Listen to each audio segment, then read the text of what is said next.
திருவையாறு அருகே பனையூர் கிராமத்தில் திரௌபதி அம்மன் கோவில் வளாகத்தில் எழுந்தருளுள்ள வள்ளி தெய்வானை முருகப்பெருமானுக்கு திருக்கல்யாண உற்சவம் நடைபெற்றது.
நீக்கி மாறி மாற்றுது.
பாலும் பழம் கொடுத்தல் பச்சை கொடி சுட்டுதல்.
மனவேல் முருகனுக்கு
महालक्ष्मी नमः ध्यायामि आवाहयामि धनलक्ष्मी नमः धान्यलक्ष्मी नमः लक्ष्मी नमः विजयलक्ष्मी नमः महालक्ष्मी नमः सौभाग्यलक्ष्मी आदिलक्ष्मी नमः कीर्तिलक्ष्मी नमः महालक्ष्मी नमः जपं कुर्यात् लक्ष्मी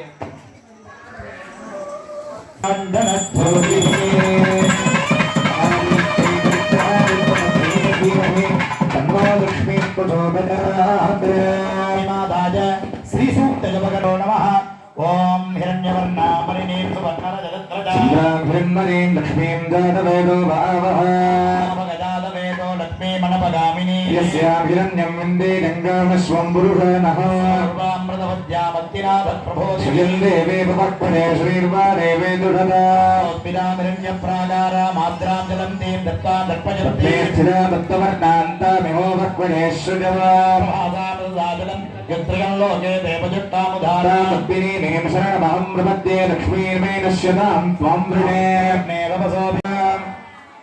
வள்ளி தேவசேனா சமேத முருகப்பெருமானுடைய திருவருளோடு ஆலயத்திலே திருக்கல்யாண வைபவத்திலே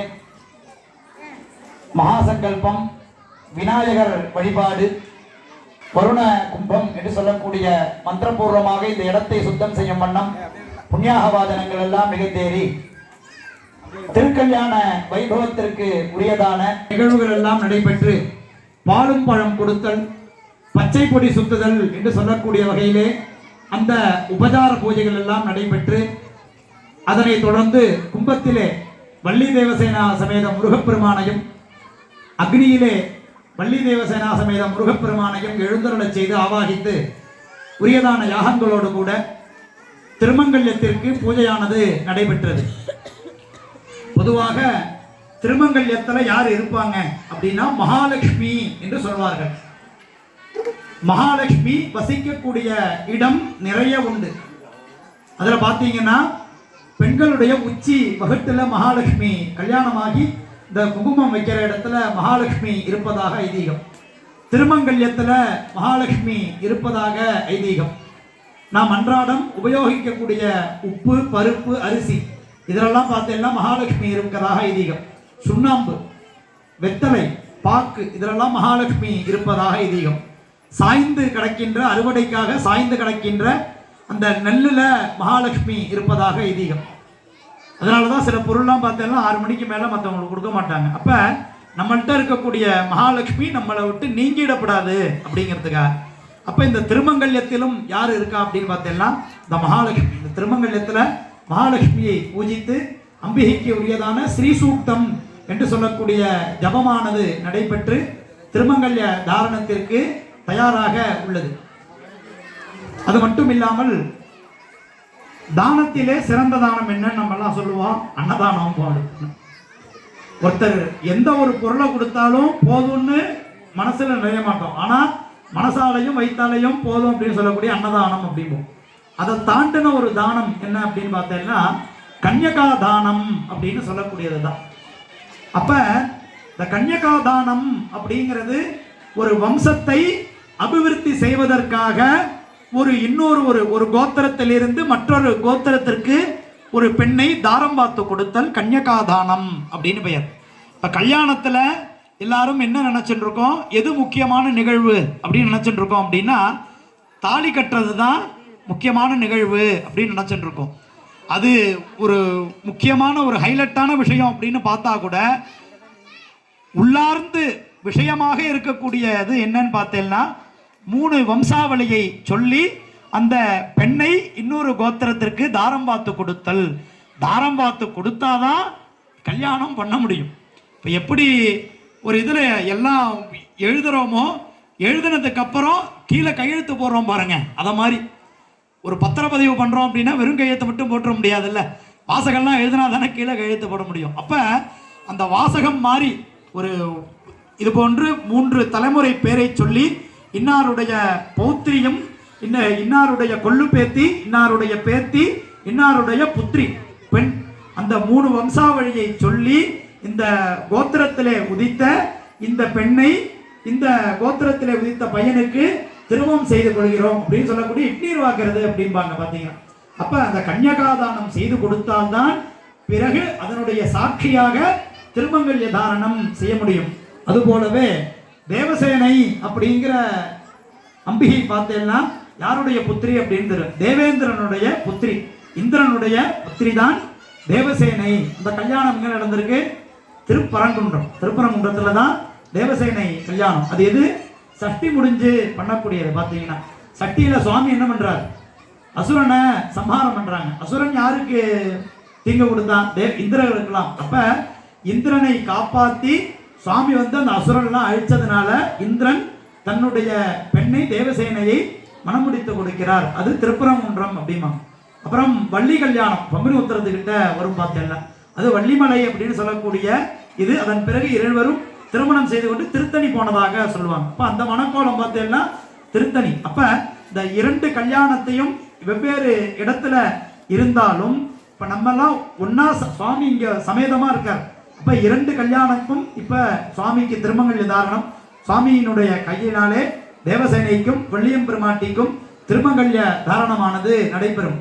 அப்ப இந்த திருமங்கல்யத்தப்ப தாலி கட்டுறப்போ ஒரு மந்திரம் சொல்லுவாங்க, மாங்கல்யம் தந்துனானேனாம் மம ஜீவன கேதுனாம் கண்டே பத்னாமி சுபகே தொம் ஜீவ சரதசதம் அப்படிம்பாங்க. மாங்கல்யம் அப்படிங்கறத பார்த்தேன்னா நூல்ல தான் இருக்கணும் அப்படின்னு சாஸ்திரம். லலிதா சகஸ்ரநாமம் அப்படின்னு சொல்லக்கூடிய ஒரு நூல் என்ன சொல்றது அப்படின்னா, காமேச பத்த மாங்கல்ய சூத்திர சோபித கந்தரா அப்படின்னு ஒரு நாமாவளி. காமேசன் அப்படின்னாலே சிவபெருமானுக்கு பெயர், பத்தம் அப்படின்னா கட்டுதல் அப்படின்னு பெயர், மாங்கல்யம் தந்து அப்படின்னா நூல்னு பெயர். இந்த நூலினால் ஆகப்பட்ட அந்த திருமங்கல்யத்தை சுவாமி அம்பாளுடைய கழுத்திலே கட்டியதாக லலிதா சகஸ்ரநாமம் சொல்லும். அந்த வகையிலே அந்த ஜெகஜீவன கேதுனாம் மாங்கல்யம் தந்துனானேனாம் மம ஜீவன கேதுனாம், என்னுடைய ஜீவனத்திற்காக உனக்கு நான் கட்டுகிறேன் அப்படின்னு சொல்லிட்டு வரும். ஆனா இந்த இடத்துல பார்த்தீங்கன்னா தனிப்பட்ட ஒரு நபரனுடைய நலனுக்காக கட்டப்படுத ஜெகஜீவன கேதுனாம், இந்த உலகமே எல்லா விதமான மங்களங்களையும் அடைவதற்காக சுவாமி தேவசேனைக்கும் வள்ளியம் பெருமாட்டிக்கும் இந்த திருமங்கல்யத்தை நிகழ்த்துவதாக செய்வாகமங்கள் எல்லாம் கூறுகிறது. இப்பொழுது முதலிலே கன்யகாதானம் அந்த 3 வம்சாவளியை சொல்லி முதலிலே வள்ளியம் பெருமாட்டியை முருகப்பெருமானுக்கு கன்யகாதானம் செய்துவித்து தேவசேனையும் முருகப்பெருமானுக்கு கன்யகாதானம் செய்வித்து அதன் பிறகு இங்கு திருமங்கல்ய தாரணம் நடைபெற்று உடனே மூலாலயத்தில் இருக்கக்கூடிய முருகப்பெருமான் திருக்கரங்களினால் தேவசேனைக்கும் வள்ளியம் பெருமாட்டிக்கும் திருமங்கல்ய தாரணம் செய்விக்கப்பட்டு அதனைத் தொடர்ந்து ராஜஹோமம் என்று சொல்லக்கூடிய நெல்பரி ஹோமத்தோடு கூட மகாபூர்ணாவதி பூஜிக்கப்பட்ட கலசமானது சுவாமிக்கு புரோக்ஷணம் செய்விக்கப்பட்டு தீபாராதனை அதனோட உபசார பூஜைகளோடு கூட அனைவருக்கும் அக்ஷதை ஆசீர்வாதம். நம்ம எல்லா கல்யாணத்துக்கும் போன என்ன பண்ணுவோம், மணமக்கள் ஆசீர்வாதம் பண்ணுவோம். ஆனா இங்க வந்து சுவாமி பெரியவர். அப்ப என்ன ஆகும், தீபாராதனை நடைபெற்ற பிறகு அக்ஷதை நிறைய வச்சிருக்கோம். சுவாமியினுடைய அக்ஷதை ஆசீர்வாதம் நமக்கெல்லாம் உண்டு. அதன் பிறகு அக்ஷதை ஆசீர்வாதத்தோடு கூட விபூதி குங்கும அருப்பிரசாதம் அனைத்தும் வழங்கப்படும். அவரவர்கள் மனதிலே என்னென்ன காரியங்கள் எல்லாம் பூர்த்தியாக வேண்டுமோ, என்னென்னலாம் நினைச்சென்றிருக்கீங்களோ அந்த திருமங்கல்ய தாரணத்தின் போது பிரார்த்தனை செய்து அனைவரும் முருகப்பெருமானுடைய அருளுக்கு பாத்திரமாகும்படி பிரார்த்தித்து இப்பொழுது கன்னிகாதானமானது நடைபெறுகிறது. வெற்றிவேல் முருகனுக்கு.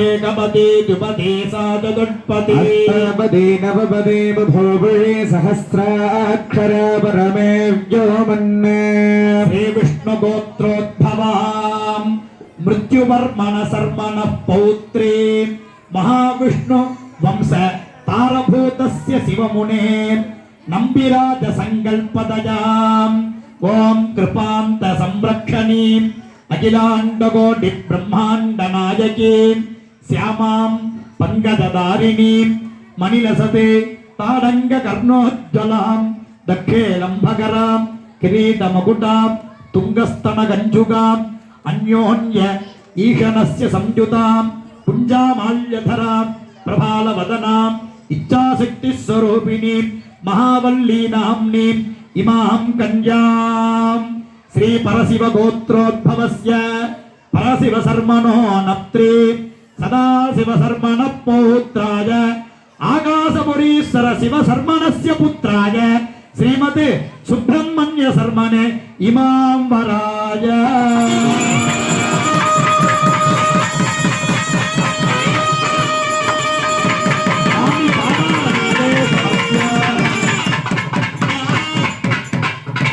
அடுத்ததாக தேவசேனா எம்பெருமாட்டியை வள்ளியம் மகா சுப்பிரமணியருக்கு தாரம் பார்த்து கொடுத்த கன்னிகாதானம்.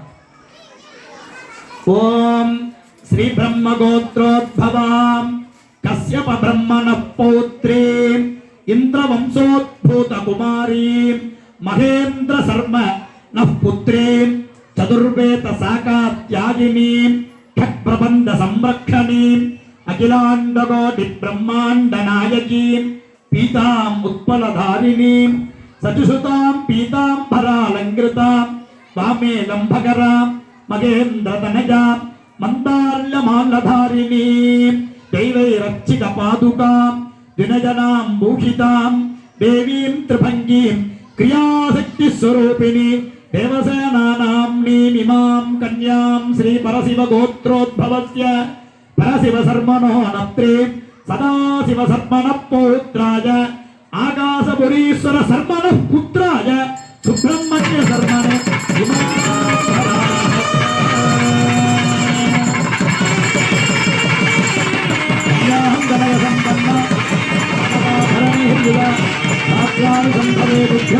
शिवलोके जिगीषया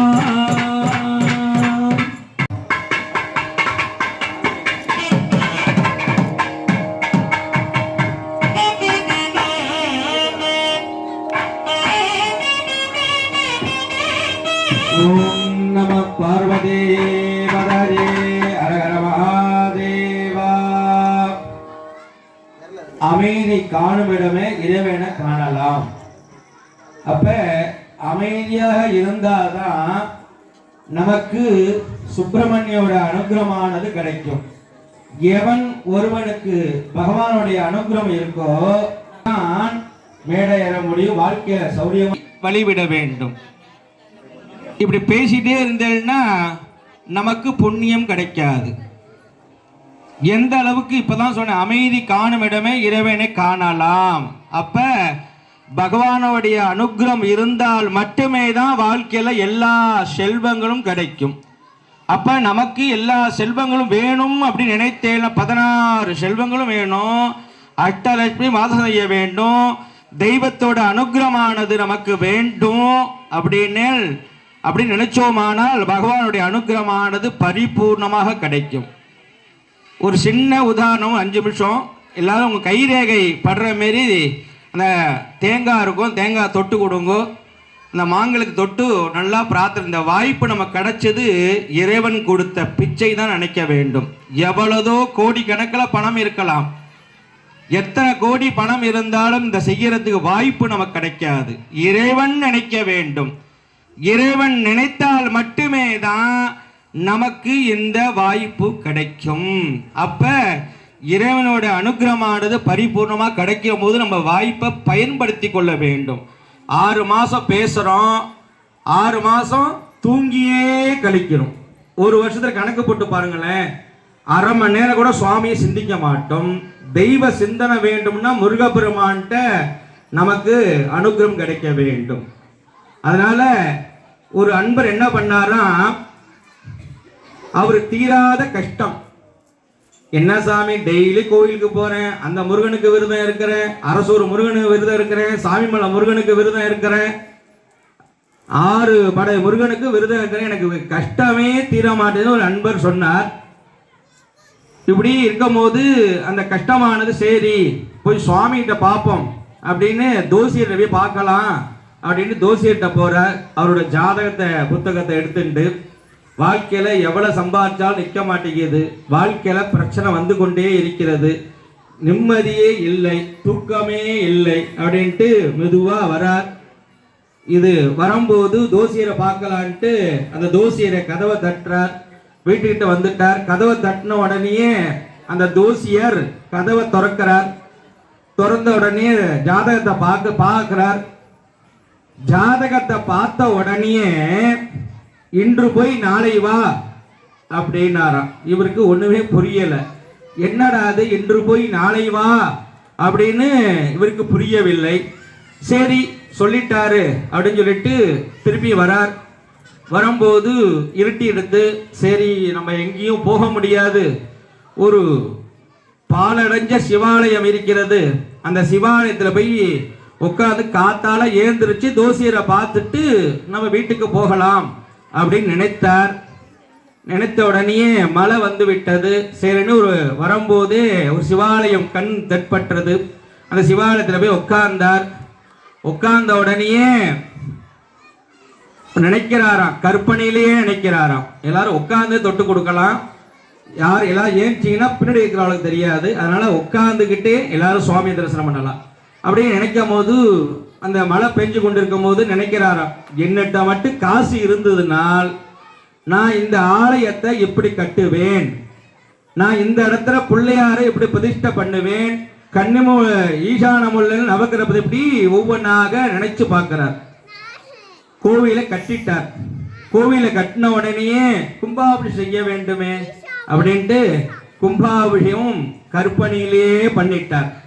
கற்பனையிலே பண்ண உடனே அப்பாடி கும்பாபிஷேகம் பண்ணிட்டோம், சுவாமி நம்ம நல்லபடியா கும்பாபிஷேகம் பண்ணிட்ட உடனே எல்லாம் கற்பனையிலே நினைச்சு பார்க்கிறார். நினைச்சு பார்த்த உடனே அப்பாடி இறைவான 2 கை கூப்பிட்டு மேல கும்பிடும் போது ஒரு அரவம் தொங்கி கொண்டு இருந்தது.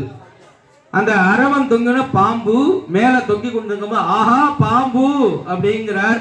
வெளியில ஒடியாரார். வெளியில ஒடியார்ந்த உடனே இடி இடித்தது, அந்த மண்டபமானது இடிந்தது, பாம்பு தன் பிறவியே முடித்து கொண்டது. இவரு உயிர் தப்பிச்சார். மெதுவாக திருப்பியும் பொழுது விழுந்து போய் மழையை விட்டுருத்து. மெதுவாக அந்த தோசியர்கிட்ட போன உடனே அவரு கதவை தட்டுறார். கதவை தட்டின உடனே அந்த கதவை திறக்கிறார். ஆச்சரியமா பார்க்கிறாராம். என்னப்பா, என்ன சுவாமி, நேற்றுக்கு வந்தனே உங்கள்கிட்ட எனக்கு கஷ்டமாக இருக்கிறது, எவ்வளவு சம்பாதிச்சாலும் கையில நிற்க மாட்டேங்குது, எவ்வளவு வேலைக்கு போனாலும் கடன் கடன் கடன் கடனாக இருக்கிறது, என் வாழ்க்கையில முன்னேறவே முடியல அப்படின்னு அதுக்காக பார்க்க வந்த சுவாமி, ஞாபகம் இல்லையா, என்னோட ஜாதக புக்கு கூட உங்கள்கிட்ட தான் இருக்கு அப்படின்னு சொன்னார். அதெல்லாம் சரிப்பா, நீ இப்ப வந்திருக்கே, நீ எப்படி வந்த, புரியலையா, நீங்க சொல்றதெல்லாம் எனக்கு புரியவில்லை அப்படின்னாராம். இல்ல, நேத்திக்கே உன்னோட பிறவி முடித்திருக்க வேண்டும், நீ உயிரோட வந்திருக்க, அதுதான் ஆச்சரியமா நான் பார்த்தேன் அப்படின்னா. இல்லைங்கய்யா அப்படி இல்ல, நேத்திக்கு ஏதோ தர்மம் நீ பண்ணியிருக்க, அந்த தர்மமானது உன்னை காப்பாத்தி இருக்கிறா தம்பி அப்படின்னு சொல்லும் போது, நீ என்ன தர்மம் பண்ண அப்படின்னாராம். நான் எங்க சாப்பாட்டுக்கே வழி இல்லைங்கிற ஊருக்குள்ள கடனை வாங்கி வச்சுட்டு இருக்கேன், நான் எங்கேருந்து நான் தர்மம் பண்றது, நீங்க வேறங்கய்யா அப்படின்னு. இல்ல நீ ஏதோ என்ன நடந்தது சொல்லு அப்படின்னாரா. சொன்ன உடனே இல்லைங்கய்யா நேற்று உங்களை பார்த்தேன், நான் பார்த்த உடனே நேரா நடந்து போய் கொண்டு இருக்கும் போது ஒரு சிவாலயம் தெரிந்தது. அந்த சிவ ஆலயத்துல நான் உட்கார்ந்துருந்தேன். நான் இப்படி கற்பனையிலேயே என்கிட்ட மட்டும் காசு இருந்ததுன்னா நான் இப்படி கும்பாபிஷேகம் பண்ணுவேன், இந்த திருப்பணி இப்படி பண்ணுவேன், இப்படி திருக்கல்யாணம் பண்ணுவேன், இப்படி திருவிழா பண்ணுவேன் அப்படின்னு நினைச்சு பார்த்தாங்க ஐயா அப்படின்னாலாம். அதுதான்டா உன்னை காப்பாத்துனது, உனக்கு உயிர் பிச்சையே அதுதான்டா. உனக்கு பகவான் உன்னை நினைச்சு பார்த்ததுக்கே உனக்கு உயிர் பிச்சையே கொடுத்துட்டான். அப்படிங்கும் போது இது வந்து கதையல்ல. மயிலாடுதுறை பக்கத்துல செம்னாகோலூர் ஊர் இருக்கு. அந்த செம்னாகோலூர் பக்கத்துல நல்லாடைங்கிற சேத்திரத்துல அந்த சிவாலயம் இன்னும் இருக்கிறது. அந்த சிவாலயத்துல தான் அந்த நடந்தது. இது இன்னும் அந்த சிலையை வச்சிருக்காங்க, நீங்க போனா தரிசனம் பண்ணலாம். ஏன் இதை சொல்ல வரேன் அப்படின்னா, நமக்கு இறைவன் கொடுத்த வாய்ப்பு இது. அப்ப வருடம் ஒரு முறை திருவிழா பண்ண வேண்டும். ஏற்கனவே திருவிழா பண்ணாமல் நம்ம 50 வருஷம் நின்று பிறகு பண்ணணும். இப்ப திருவிழா பண்ணாம நம்ம இருக்கோம். ஏன் என்ன காரணம் இறைவனுக்கு மட்டும்தான் தெரியும், உங்களுக்கோ எனக்கோ தெரியாது. அப்ப வருடம் வருடம் திருவிழா குழந்தையும் தெய்வமும் கொண்டாட வேண்டும். எந்த அளவுக்கு நீங்க தெய்வத்தை கொண்டாடுறீங்களோ, இப்படி சொன்னா உங்களுக்கு புரியும். கிணத்துல இறக்க இறக்க தான் நீர் ஊறும். அது போல நீங்க தெய்வத்தை கொண்டாட கொண்டாட, தர்மம் செய்ய செய்ய செய்ய, நீங்க சம்பாதிக்கிற காசானது வாழடி. இந்த வாழைமரம் எதுக்காக கட்டிட்டாங்க? வாழடி வாழையாக வாழ வேண்டும். நீங்க சம்பாதிக்கிற காசானது நம்ம சந்ததிகள் அனுபவிக்கணும், நம்ம சொத்தை அனுபவிக்கணும் நினைச்சேன்னா கோவிலுக்கு தினம்தோறும் வர வேண்டும், தீபம் போடணும். தீபம் எதுக்காக ஏற்ற வேண்டும்? தீபம் ஏற்ற நம்ம வாழ்க்கையில பிரகாசமாக இருக்கும், அதுக்காக தான் தீபம் ஏற்ற வேண்டும்.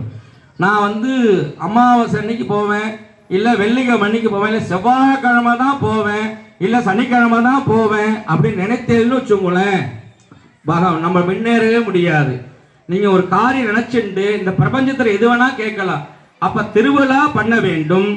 இப்ப 2016 கும்பாபிஷேகம் இருக்குன்னு நினைக்கிறேன். 9 வருஷம் ஆயிடுது. அடுத்து கும்பாபிஷேகம் செய்ய வேண்டும். என்ன பண்றது, எங்கள்கிட்ட வசதி இல்லையே சாமி அப்படின்னா, அதுக்கும் பகவான் ஒரு வழி வச்சிருக்கான். காஞ்சிபுரத்தில் போனீங்கன்னா பிடியரசி திட்டம் அப்படின்னு ஒன்று இருக்கு. அந்த பிடியரசி திட்டம் என்ன அப்படின்னா, நீங்க மகளிர் நினைச்சா கும்பாபிஷேகம் என்ன திருவிழாவே பண்ணலாம். இவங்களெல்லாம் விட்டுருங்க, மகளிர் ஒரு முடிவு பண்ணீங்கோ, வருடம் வருடம் நம்ம திருவிழா பண்ண வேண்டும். 40 நாளா பண்ணணும்னு நினைக்க வேண்டாம். 3 நாள்ல திருவிழா பண்ணலாம், 2 நாள் திருவிழா பண்ணலாம். முதல் நாள் பால்குடம் வைத்து என்னென்ன வந்து அதை பண்ணிட்டு மறுநாள் தீமிதி வைக்கலாம். அப்ப நமக்கு இறைவனை கொண்டாடினாதான் இறைவன் நம்மளை சோதிப்பான், ஆனா கைவிட மாட்டான்.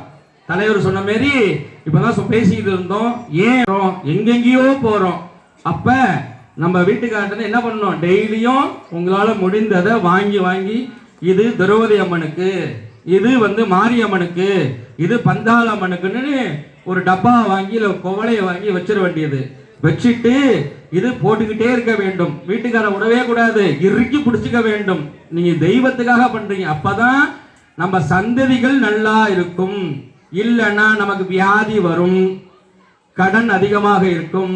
நல்லா சிந்திச்சு குடும்பத்துல ஏதாவது ஒரு சரிவு ஏற்பட்டு கொண்டே இருக்கும். சிந்திச்சு பார்த்தால் தெரியும், நல்லா இருக்கமே தெரியும், ஆனா ஏதாவது ஒரு சரிவு ஏற்பட்டு கொண்டே இருக்கும்.